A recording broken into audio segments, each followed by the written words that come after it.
Turkish TAI TFX aircraft. TAI TFX. National origin, Turkey. Role, stealth air superiority fighter. Manufacturer, Turkish Aerospace Industries. Performance. Maximum speed, 2,222 km per hour. Combat range, 1,100 km. Service ceiling, 55,000 feet.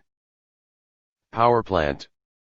Powered by 2 General Electric F-110 engine, 120 kN thrust each engine.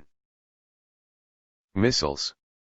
1 Gökdogan air-to-air missile, 2 Bozdogan air-to-air missile, 3 MBDA Meteor air-to-air missile, 4 SAM Block 1 air-to-surface missile, 5 SAM Block 2 air-to-surface missile, 6 SAM J air-to-surface missile. Avionics.